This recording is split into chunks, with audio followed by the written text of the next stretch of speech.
नमस्कार। धान की नर्सरी डालने का जो टाइम है वो स्टार्ट हो चुका है। अगर अभी तक आपने अपने खेतों के अंदर नर्सरी नहीं डाली है तो भैया आप आने वाले जो भी 20 से 25 दिन है उनके अंदर अपनी नर्सरी का काम कंप्लीट कर लीजिए। अभी आपके दिमाग में सिर्फ और सिर्फ एक बात चल रही है कि भैया अब की बार हम धान की वो कौन सी वैरायटी अपने खेतों के अंदर लगाएं। तो भैया आज इस वीडियो में धान की कुछ ऐसी टॉप वैरायटियां बताऊंगा जिनका गए सालों में सबसे ज्यादा उत्पादन निकला था। अब की बार वो वैरायटियां सबसे ज्यादा ट्रेंडिंग में। मैं आपको कुछ हाइब्रिड वैरायटियां बताऊंगा, मैं आपको कुछ परमल की वैरायटी बताऊंगा, मैं आपको कुछ बासमती की वैरायटियां बताऊंगा कि कोई भी वैरायटी पहले नंबर पे या ट्रेंडिंग में जब आती है जब लगभग 100 एकड़ जमीन के अंदर अलग अलग 100 किसानों ने उस वैरायटी को लगाया हो और उनमें से 70% किसान है ना उस वैरायटी से खुश हों। वैरायटी ट्रेंडिंग में भी होती है और पहले नंबर पर भी होती है। तो भैया आज इस वीडियो में मेरे द्वारा दी गई जो भी जानकारियां हैं वो आपके धान की खेती के अंदर मील का पत्थर साबित होगा।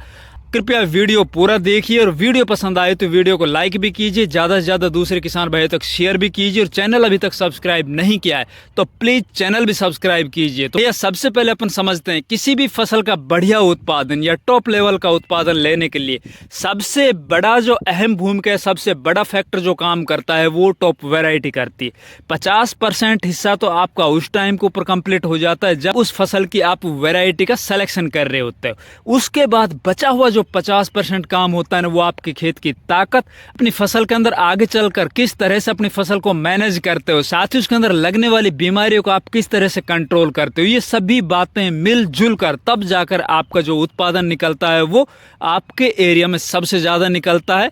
तो साथियों सबसे पहले तो अपन को ध्यान देना है कि जो भी हम नर्सरी डालने जा रहे हैं वो हमारी नर्सरी केवल 20 या 22 दिन के अंदर तैयार हो जानी चाहिए। उसके लिए अपन को नर्सरी डालते वक्त अपने खेत की अच्छे से तैयारी करनी है, सीड को ट्रीट करना है, उसके बाद ही अपन को नर्सरी डालनी है ताकि हमारी जो नर्सरी है वो एकदम हेल्दी और हरी भरी हो।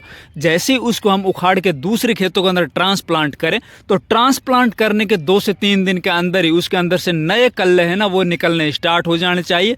उसकी जो जड़ है ना वो नीचे जमीन के अंदर अच्छे से चली जानी चाहिए।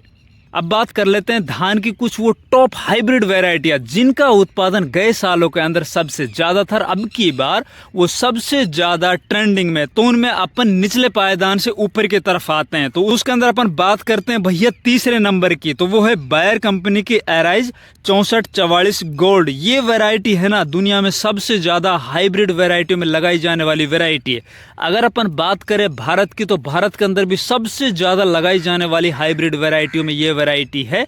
इसको आप हरियाणा, पंजाब, उत्तर प्रदेश, छत्तीसगढ़, बिहार, बंगाल, आप देश के किसी भी हिस्से में किसी भी मिट्टी के अंदर बड़ी आसानी से लगा सकते हो। इसका जो उत्पादन है वो शानदार देखने को मिलेगा। साथ ही इसकी कुछ और खूबियां गिनाता हूं, जैसे कि ये वैरायटी मध्यम अवधि में पकने वाली है, मतलब 135 से 140 दिन में ये पककर तैयार हो जाती है। साथ ही इसके अंदर निकलने वाले जो कल्ले हैं ना वो दूसरी वैरायटियों से कहीं ज़्यादा होते हैं, मजबूत होते हैं, जिससे ये नीचे नहीं गिरती है, मतलब ये गिरने से भी सहनशील वैरायटी। और इस वैरायटी के अंदर एक और खासियत है, ये सूखे से भी लड़ने के अंदर दूसरी वैरायटियों से सबसे आगे है, मतलब विपरीत परिस्थितियों के अंदर भी इससे बढ़िया उत्पादन लिया जा सकता है। अगर इसकी औसत पैदावार की अपन बात करें तो भैया 30 से 35 क्विंटल पर एकड़ के हिसाब से इसका औसत उत्पादन निकलता है। धान फसल में लगने वाली BLB जैसी बीमारियां हैं ना उन प्रति ये वैरायटी बहुत सहनशील है। तो इस वैरायटी को आप सिलेक्शन करके अपने खेतों में बड़ी आसानी से लगा सकते हो, इसके अंदर किसी तरह की कोई प्रॉब्लम नहीं है। फिर बात करते हैं हाइब्रिड वैरायटी में दूसरे नंबर पर, तो भैया वो वैरायटी है अब की बार हरियाणा, पंजाब जैसे राज्यों में सबसे ज्यादा ट्रेंडिंग में रहने वाली वैरायटियों में एक वैरायटी सवाना कंपनी की सवा 7501 वैरायटी। अगर इस वैरायटी की बात करें तो भैया कम दिनों में पकने वाली वैरायटी है, सूखे के प्रति ये भी सहनशील वैरायटी है, इसकी भी हाइट ज़्यादा नहीं बढ़ती है और इस वैरायटी के जो पौधे होते हैं ना उसका तना बहुत मोटा होता है, ये वैरायटी नीचे बहुत कम गिरती है। इसके अलावा इस वैरायटी की बालियाँ लंबी होती है, वजनदार होती है और इस वैरायटी को हम कम खाद डालकर भी बढ़िया उत्पादन ले सकते हैं। रही बात उत्पादन की तो भैया अब की बार अगर अपन बात करें तो इस वैरायटी का जो उत्पादन है वो 35 क्विंटल से लेकर 38 क्विंटल तक औसत उत्पादन में पिछले गए सालों में निकला था। इस वैरायटी की अब की बार बहुत ज्यादा मारामारी रही। विशेषकर अगर पंजाब हरियाणा की बात करें तो भैया वहां पर किसान है लंबी लंबी लाइनें लगाकर इस वैरायटी के लिए खड़े रहे। फिर बात करते हैं हाइब्रिड के अंदर पहले नंबर की वैरायटी, तो भैया वो वैरायटी है सवाना कंपनी की 7301। इस वैरायटी को खरीदने के लिए किसानों ने चिलचिलाती धूप में अपने आप को सुबह से शाम तक खड़ा रखा। इस वैरायटी को बंटवाने के अंदर हरियाणा सरकार या पंजाब सरकार ने भी अपने सरकारी कर्मचारियों को लगाया। इस वैरायटी की मांग इतनी जबरदस्त थी कि भैया इस वैरायटी को खरीदने के लिए किसानों ने अपने आधार कार्ड से इसकी एक एक थैली जो 3 किलो की आती है ना वो खरीदनी पड़ी। बहुत से किसानों को तो ये वैरायटी मिली भी नहीं। बाकी इस वैरायटी की रही बात उत्पादन की, तो भैया हाइब्रिड के अंदर सबसे ज्यादा उत्पादन देने वाली वैरायटी है ये।